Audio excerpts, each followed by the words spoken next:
Hello friends, எல்லாரும் எப்படி இருக்கீங்க? நான் உங்கள் விஜய். இன்னைக்கு உங்களுக்கு அருமையான சொரக்காய் மோர் குழம்பு எப்படி செய்கிறதுன்னு காட்டுறேன். இது மோர் குழம்பு செம்ம ஈஸியாக, ரொம்ப ஈஸியாக செய்கிறது மெத்தட் தான் நான் காட்ட போகிறேன். ரொம்ப டேஸ்டியாக இருக்கும். சாதத்தில் பிசைஞ்சு சாப்பிடும்போது பயங்கரமாக இருக்கும். நீங்கள் கண்டிப்பாக இது ட்ரை பண்ணி பாருங்கள் ஒரு வாட்டி. நம்ம என்ன பண்ணுறோன்னா, சொரக்காய் இந்த மாதிரி பெரிய பெரிய துண்டாக கட் பண்ணி வச்சுருக்கோம். இது கொஞ்சம் பெரிய துண்டாக கட் பண்ணிக்கோங்க. ஏன்னா அப்போ இல்லைன்னா கரைஞ்சிடும். நீங்கள் கொஞ்சம் பெரிய துண்டாக கட் பண்ணி கொஞ்சோண்டு தண்ணி ஊற்றிட்டு இது நம்ம குக்கரில் ஒரு விசில் வச்சு எடுத்தால் போதும்.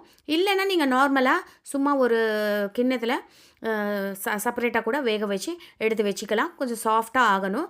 சுரைக்காய் ஒரு விசிலில் நல்லா வெந்துடும். இப்போ இதுக்கான பேஸ்ட் அரைச்சிடலாம். ஃபஸ்ட்டு மிக்ஸி ஜாரில் தேங்காய், நல்லா ஒரு பாதி மூடி தேங்காய் எடுத்துக்கோங்க.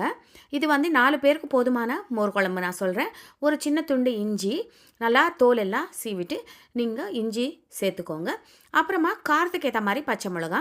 நாங்கள் கொஞ்சம் காரம் அதிகமாக தான் சாப்பிடுவோம், அதனால் ஒரு 5 பச்சை மிளகா போட்டேன். இந்த பச்சை மிளகா காரமும் இல்லை. நீங்கள் பச்சை மிளகா காரத்துக்கு ஏற்ற மாதிரி போட்டுக்கோங்க. நல்லா காரமாக இருந்தால் 2 பச்சை மிளகா போதும். இப்போ ஃபஸ்ட்டு இது கொஞ்சம் அரைச்சிக்கோங்க. இந்த மாதிரி அரைச்சிட்டோம். இப்போ தேங்காயும் நல்லா அரைப்பட்டுச்சு. இப்போ இதில் நல்லா கெட்டியான தயிர் 1 கப்பு. இது ரொம்ப புளிச்ச தயிர் வேண்டாம். ஒரு நார்மலாக கொஞ்சம் ஃப்ரெஷ்ஷாக இருக்கிற தயிர் தான் நல்லாயிருக்கும். ரொம்ப புளிச்ச தயிர் நல்லா இருக்காது. ஒரு மீடியமாக புளிச்ச தயிர் நல்லாயிருக்கும். இப்போ இந்த தயிர் சேர்த்துட்டோம் இல்லையா, இதில் ஒரு 2 ஸ்பூன் கடலை மாவு. கடலை மாவு நீங்கள் சேர்த்துக்கலாம். இல்லைன்னா கடலை பருப்பு 1 ஸ்பூன் நல்லா ஒரு 3 மணி நேரம் ஊற வச்சு அதுவும் சேர்த்துக்கலாம். ஆனால் அது தேங்காய் அரைக்கும் போதே அரைச்சிடுங்க. இல்லைன்னா கடலை மாவு நம்மக்கிட்ட எப்போவுமே இருக்கும் இல்லையா, அது நீங்கள் சேர்த்துக்கலாம். இப்போ ருசிக்கேற்ப உப்பு நம்ம ஏன் போடுறோன்னா, மோர் நம்மளுக்கு திரிஞ்சு போகாமல் இருக்கும். அதனால தான் நம்ம உப்பு இப்போவே சேர்த்துட்டோம். பாருங்கள், செம்மையாக நம்ம அரைச்சிட்டோம். இப்போ இந்த விழுதும் ரெடி ஆயிடுச்சு. அப்புறமா நம்ம சுரக்காயும் வேக வச்சு வச்சுருக்கோம் இல்லையா, இப்போ தாளிச்சிட்டு மோர் குழம்பு சட்டுன்னு ரெடி பண்ணிடலாம் வாங்க. ஃபஸ்ட் டைம் சேனல் பார்க்குறீங்கன்னா கண்டிப்பாக சேனலுக்கு சப்ஸ்கிரைப் பண்ண மட்டும் மறக்காதீங்க. உங்கள் சப்போர்ட் எனக்கு ரொம்ப ரொம்ப முக்கியம்.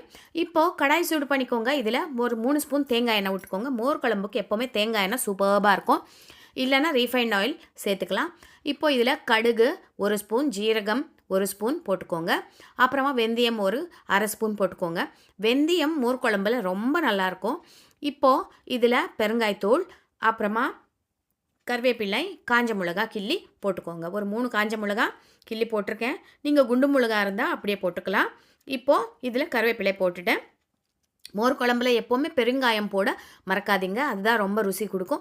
இப்போ பாருங்கள், இது நல்லா தாளிச்சிட்டோம் இல்லையா. இப்போ இதில் நம்ம வேக வச்சுருக்கோம் இல்லையா சுரக்காய், இதில் சேர்த்துடலாம். சுரக்காய் வேக வைக்கும்போது நிறைய தண்ணி சேர்த்துடாதீங்க. மோர் குழம்பு தண்ணியாக போயிடும். இல்லைன்னா வெறும் இந்த சுரக்காய் மட்டும் எடுத்துகிட்டு இதில் சேர்த்துக்கோங்க. தண்ணி எல்லாம் எடுத்துருங்க. நான் கொஞ்சம் திட்டமாக தான் தண்ணி சேர்த்துருக்கனால தண்ணியோடு சேர்த்து நான் இந்த தாளிச்சில் நான் சேர்த்துட்டேன். இப்போ இதில் மஞ்சள் தூள் போட்டுக்கோங்க. மோர் குழம்பு மஞ்சள் தூள் போட்டால் தாங்க நல்லாயிருக்கும், கலர்ஃபுல்லாக. இப்போ மஞ்சள் தூள் ஒரு சீட்டுக்கு சேர்த்துக்கலாம். நல்லா மிக்ஸ் பண்ணிக்கோங்க. இந்த தாளிப்பில் நம்ம போட்ட சுரக்காய் கொஞ்சம் நேரம் அப்படியே வேகட்டும். நம்மளுக்கு அந்த ஃப்ளேவர்ஸ் எல்லாம் நல்லா இந்த சுரக்காயில் நல்லா ஏறட்டும். இப்போ நம்ம என்ன பண்ணுறோன்னா, ஏற்கனவே அரைச்சி வச்சுருக்கோம் இல்லையா தேங்காய் பேஸ்ட்டு, அந்த தேங்காய் பேஸ்ட் இதில் சேர்த்துடலாம்.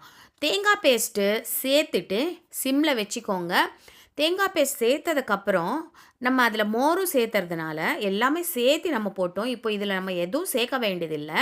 உப்பும் அதிலவே போட்டோம். நம்ம என்ன பண்ணணும்னா, மோர் குழம்பு கொதிக்க விடக்கூடாது. நம்ம ஒரு கொதி வந்ததுக்கப்புறம் ஸ்டவ் ஆஃப் பண்ணிடணும். இல்லைன்னா மோர் குழம்பு நல்லாவே இருக்காது. இப்போ பாருங்கள், நம்ம தேங்காய் பேஸ்ட்டும் சேர்த்துட்டோம். நல்லா மிக்ஸ் பண்ணிக்கோங்க. உங்களுக்கு அந்த கன்சிஸ்டன்சி பார்த்துக்கோங்க. உங்களுக்கு இந்த கன்சிஸ்டன்சி போதும்னா விட்டுருங்க. இல்லைன்னா கொஞ்சோண்டு தண்ணி சேர்த்துக்கலாம்.